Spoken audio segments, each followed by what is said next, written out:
Hey, sorry it took so long. Fucking store was packed.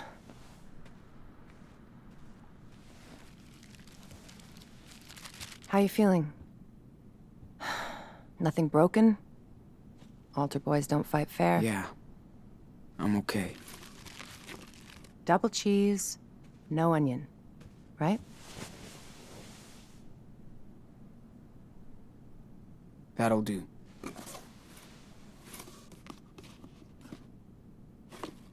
Come on, Sean. You gotta get onions on the burger. It's standard.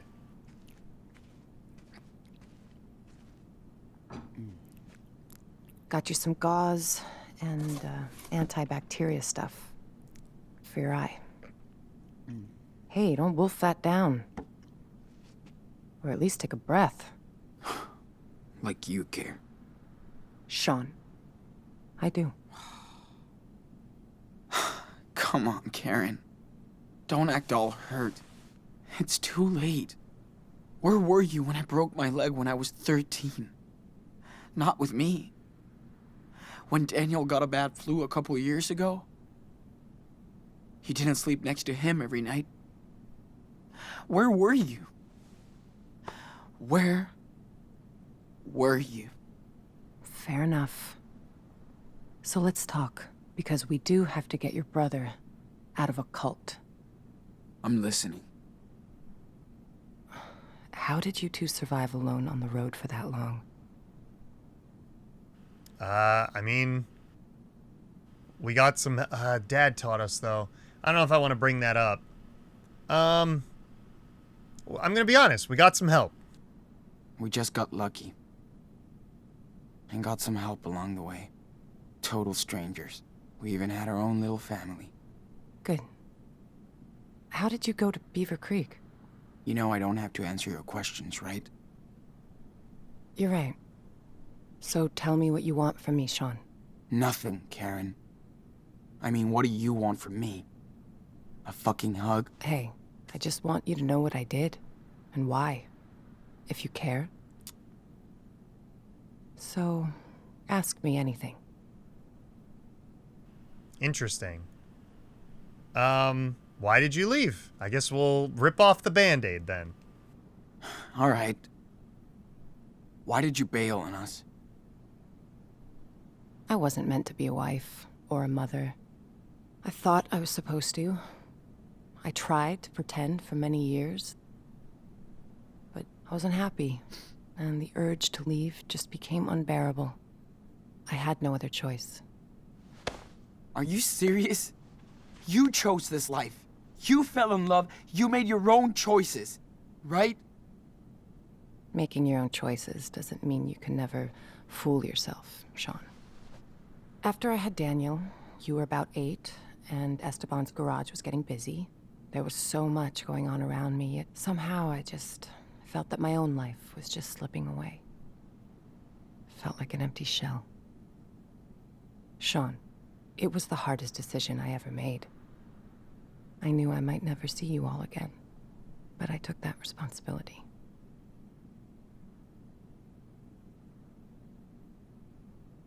Did Dad know about all of this? I was honest with your father. We did family therapy, but it wasn't about him. It was me. He was heartbroken for months after you left. Years. I was too. I was in love with your father. He was the best person I ever met. But just not enough for you. Something was missing from the equation, yeah. I was.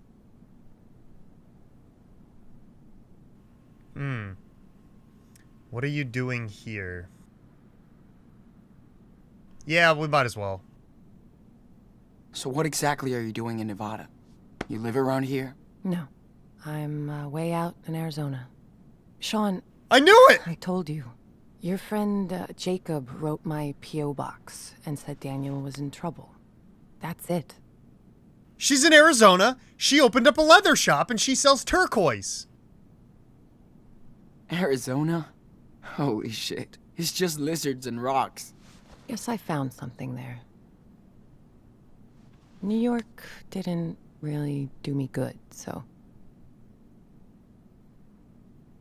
Yeah, okay. Think I've heard enough. I didn't have a choice, Sean. We only have one life, and I didn't want mine to be spent in regrets. For years, I fooled myself, thinking I'd find satisfaction into what society expected me to be, and that was my mistake. I hope someday you can understand that. But I never stopped caring about you. For what it's worth, I am sorry for hurting you and Daniel and Esteban.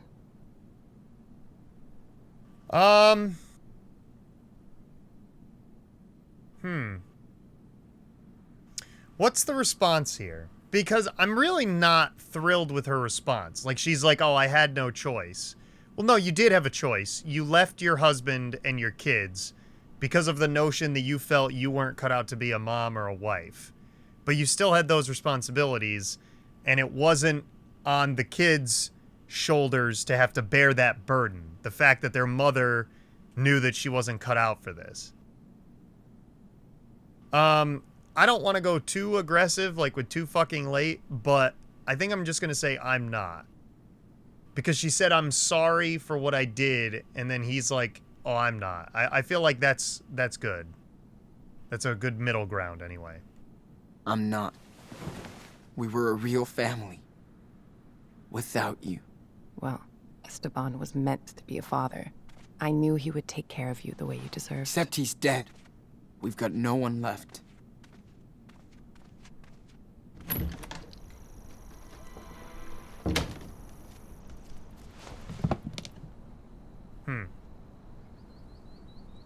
I'm really not proud with how that worked out, but she needed to know. Like, I know that she already knows that she fucked up, but she needed to hear it from a person who was directly affected by her actions, who had no say in the matter.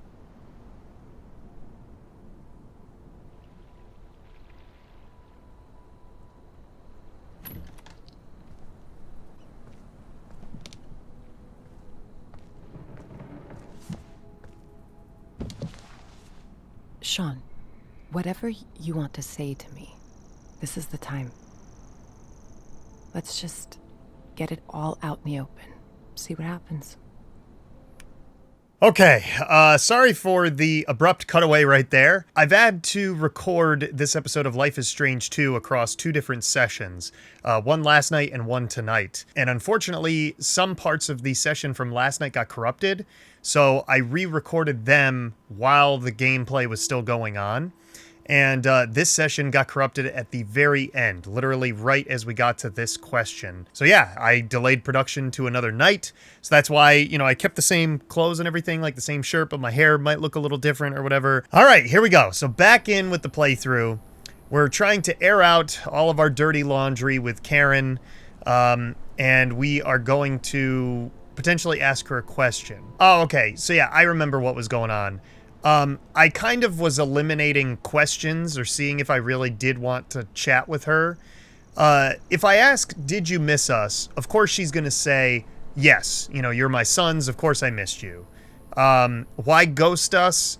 You know, she might not really come up with a great excuse for that either, considering she just decided to bail on being a mother and a wife anyway. And what did you do? I mean, I feel like that is probably the question I should ask, but I don't necessarily know if I care about the answer. But I have to remember, I'm not playing for me, I'm playing for Sean and Daniel. So I'm going to ask, what did you do first? So, what did you do when you left? Where did you go? I pursued some dreams and failed. Learned the lessons. I guess all this time I tried to find out what really matters to me. Which doesn't involve a husband and 2 kids. It does to a lot of people, and I totally respect that. Just not to me. I wasn't good at making plans, which is what most of modern life is about, right? School, job, marriage. Ask my mom and dad. They wanted me to follow their rules, their faith. I tried. But I wanted to find my own way, with no security blanket. Family, religion, social norms.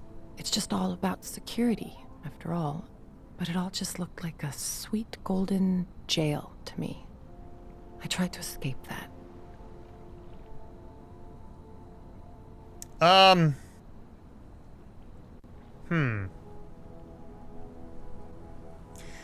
mean, it does sound immature, but I don't know if that's what I want to say. I kind of want to ask, was it worth it? Because that question might hit a little bit deeper. Like it might sting coming from her son. Yeah. Hope it was worth it. It was. For now, I've found my place in the world, with like-minded people.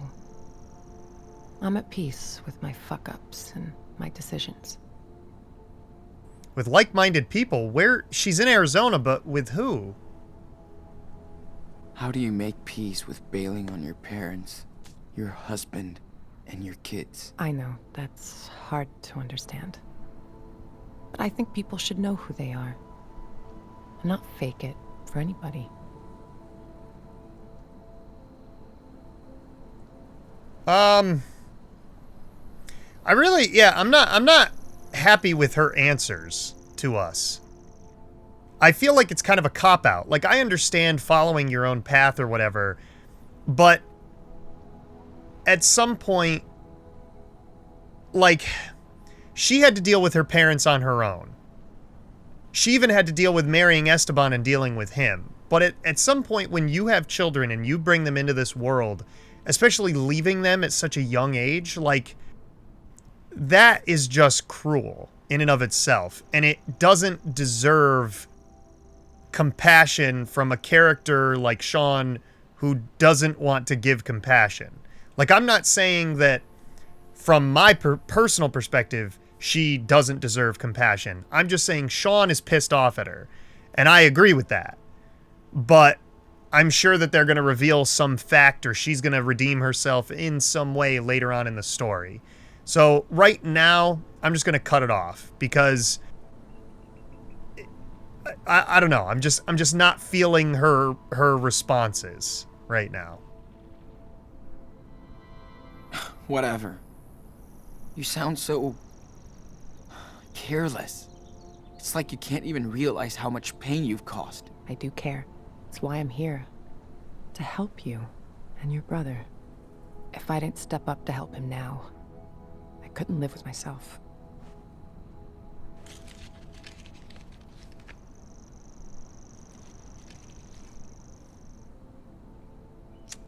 Man, I just hope I made the right decision there. Because it did affect the story. I'm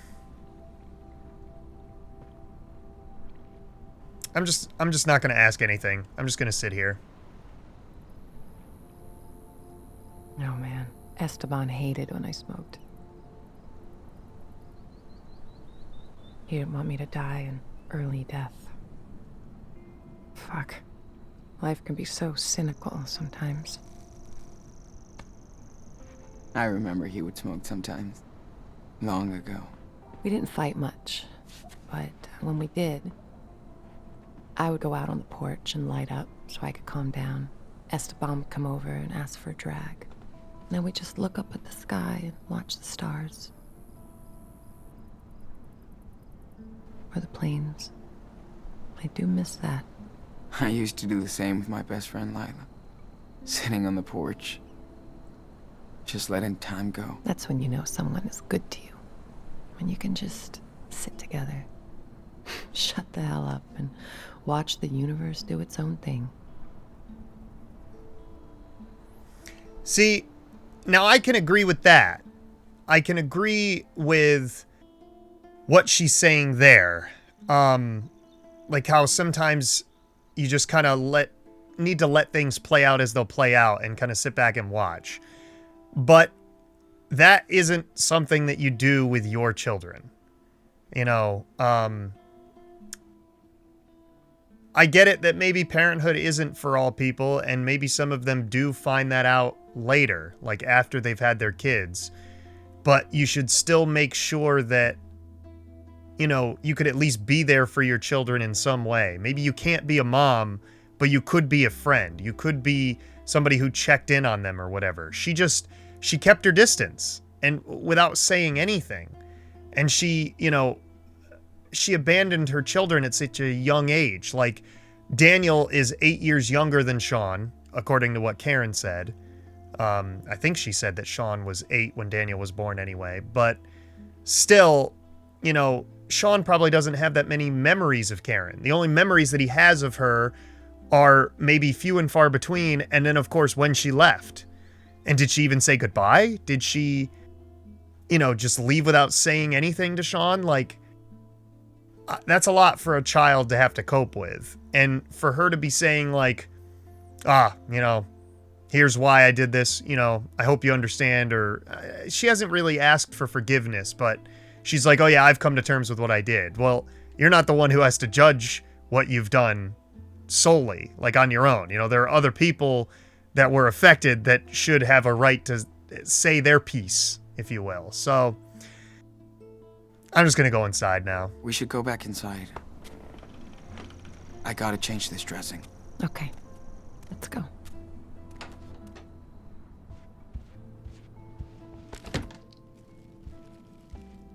This is only like the second time I've done this? Maybe the third? I don't know. Either way, definitely not doing it enough. Sean, I know I can't change the past. Or what I did. But this is about helping your brother. You gotta trust me this one time. Yeah. I get it. I'm not an idiot. But that doesn't mean that I'll forgive her for Sean's sake. I know. It's still hard. But yes, we have to be a team to rescue Daniel. We can do it. Okay. How?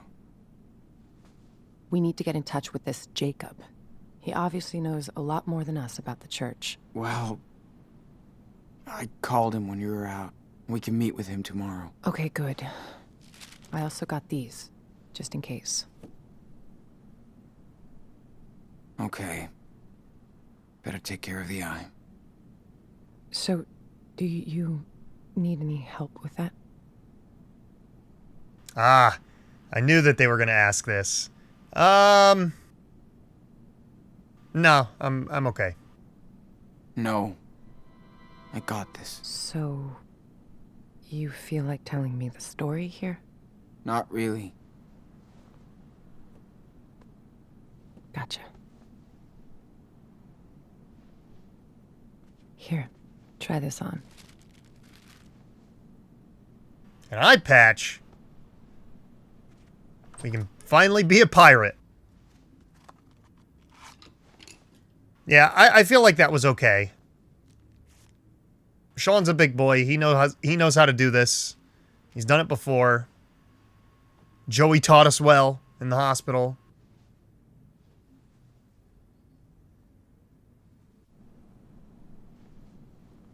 We have to keep our distance from Karen. How do I look? Great. Thanks. Big day tomorrow, so we should get some rest. Yeah. I'm ready to get Daniel.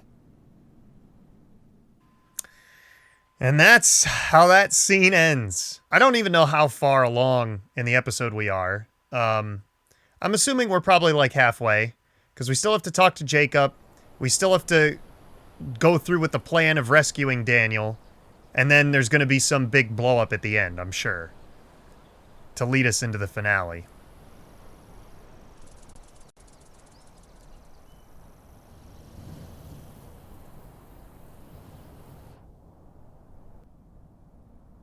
Sure he's gonna show up? He better. He promised. Well, if he doesn't find us, we'll find him. I can't believe how much crap you guys have been through. Makes me want to punch in the face each and every asshole that got in your way. Yeah. Good thing we got to meet amazing people, too. Life on the road is all about that. The sweet encounters. Hope I can see them again someday. Oh, you will. So tell me about Daniel. What's he like?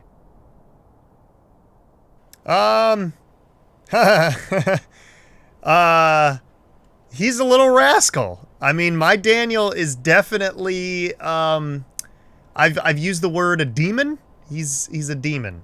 He's a little rascal. He never stops. Just like you did, you know? Heads up. Is that him? Yep. Wait. Wait, really? He has a car? I just assumed he was, like, gonna walk up the hill, because the community's in the distance. Sean! What happened?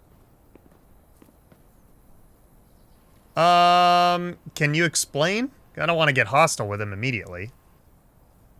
Jake, I'm not mad, but you better explain everything. I didn't know where else to go. Listen, I saw Daniel come back to the camp that night. Like, he was in shock or something. Then I heard all these sirens, and I got scared. I packed a few things, I took a blanket from your tent, and we left together. I also kept the cash you made on the farm. It's in my car. I mean, you did right getting him out of there. It's kind of bummed. It sucks that you stole my stuff, but, I mean, the cops would have probably taken it anyway, so you did okay. You did right, Jake. Thank you. You have no idea what he looked like when I found him that night, Sean. He was in bad shape, with a gunshot wound, and all by himself. I couldn't just leave him there.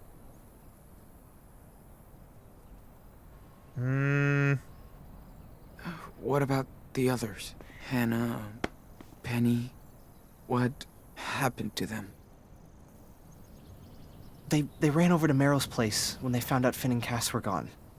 That was the last time I saw them.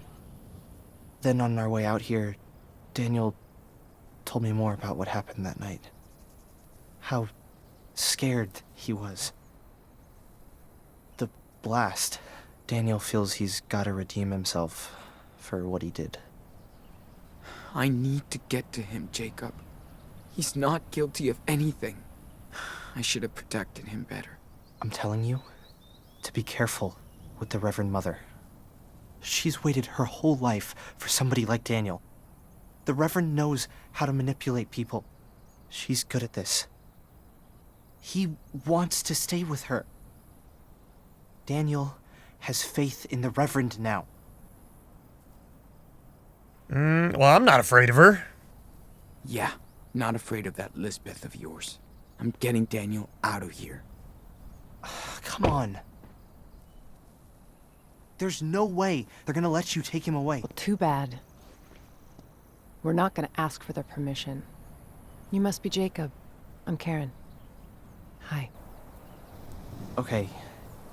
I don't know if you want to do this, but I have an idea. I think school must be over by now, but Lisbeth will stay at the church with Daniel for his special classes. That'll give us time to sneak into the compound before we get to them. I'll be on the lookout. Keep watch in case it all goes to shit. Sean, stay on the walkie. Sounds like a plan. One more thing.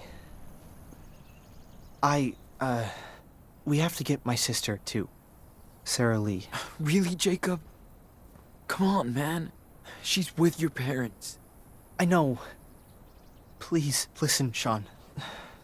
She's not safe here. She's sick. They believe in everything Lisbeth says. And she says she'll cure Sarah with prayers. I know you understand, right? Damn, Jake. We need his help too, Sean. Okay, Jake. I'm listening. Lisbeth knows what's wrong with Sarah Lee. We need to find her medical record. I think it's in her home office. Then I'll go get Sarah Lee while you get Daniel. Okay? Fine. Sure. I'm gonna trust you on this, Jacob. All good for you, Karen.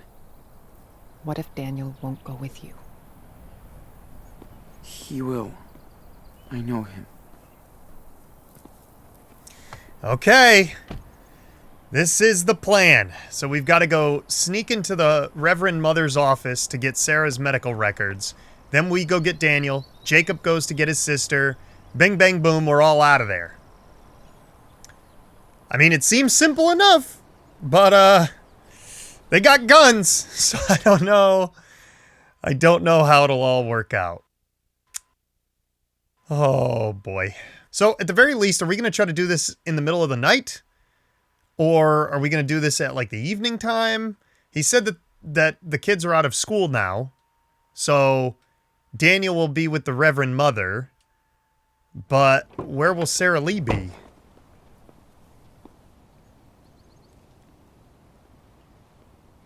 Oh, wow, this is close for us. Karen? I'm in place. I can see the whole camp. Let me know if you need anything. Be careful, Sean. Got it. Thanks. We gotta be careful now. If anything happens, let me do the talking, okay? Yeah, of course. Let's get this over with. Okay. Lisbeth's house is right behind the church, so in and out. Okay. And you sure Lisbeth will have those files on your sister? Watch out, Sean. There are people right outside. Oh, shit. How many? Just 3. A man with his kid on one side, and a woman alone on the other. Got it. Thanks. People aren't supposed to come and go around the church once the service is over. Better to avoid them if we can. Well, very clearly, I'm gonna go on the side where there's the one woman. Where are you going, Jacob? So, did you grow up out of here? No. In another community back east. When Lisbeth came out here to start Haven Point, my folks followed her and brought me along. Must have been hard on you. Kinda. 8-year-olds don't want to go to church all day.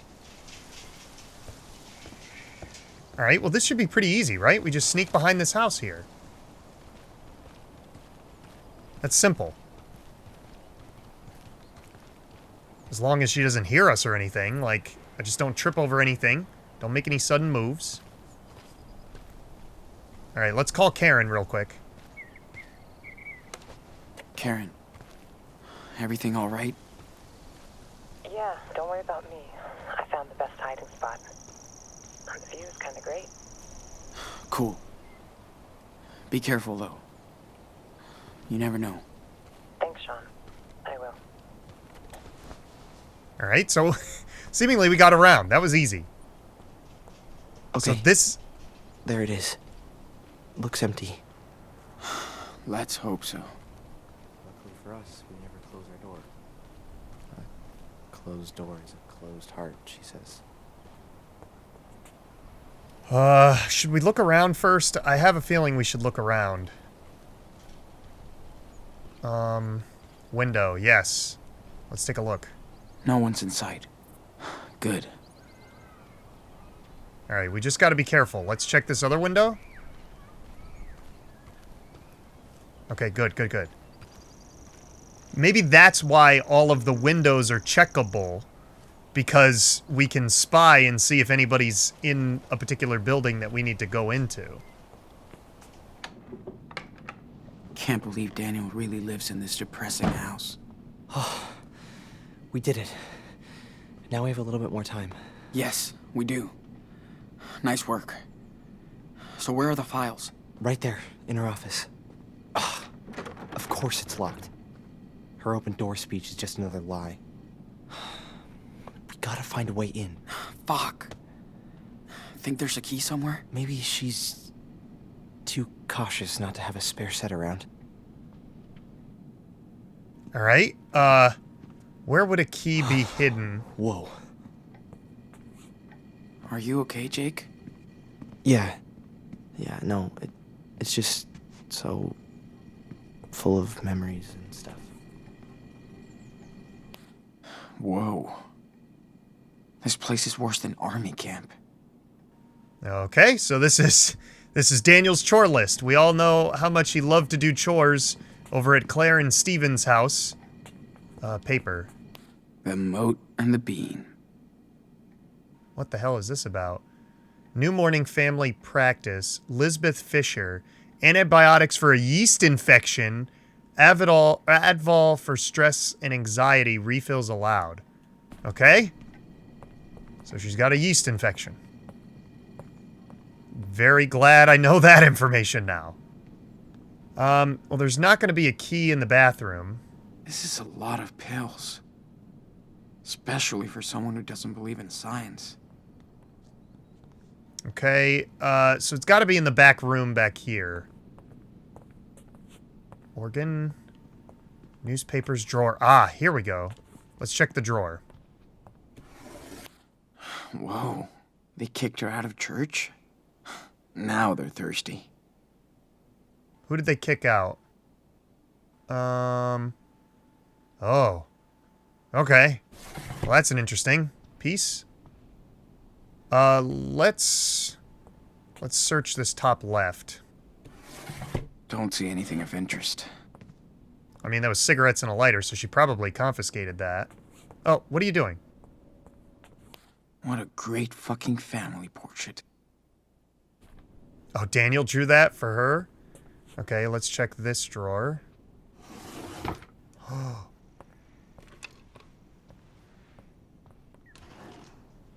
Okay. I found a key. Good. Let's try it. Okay. Let's check this drawer too. Oh, shit. Looks like the Reverend Mother got to this letter before Jake. Oh, no. Shit. So Karen wrote him back, but he never got the letter. Damn it. Okay. A bed. Nightstand. Let's search the nightstand. Okay.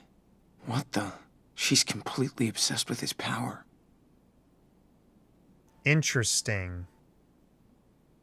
Wow, so she's keeping notes about his sessions, like his training sessions. I swear. Even her bed looks stern. I was wondering if we could, like, look underneath it. Hey. I found your letter for Jacob. Too bad Lisbeth found it first. She took it from the mail? Damn that woman. Yeah. She checks. Oh, she checks everything. Is this Daniel's room? Yeah. Man. It's depressing. Well, Lisbeth doesn't believe in material possessions, so... Doesn't mean you need to decorate your house like a prison. Daniel's sweater. Pick up. Oh, okay, so we'll give him his sweater. Bet he'd like to have it back. Once he's out of this mess. Ah, I'm glad I came in here then. That's definitely like a side choice that we can do. Dad's blanket.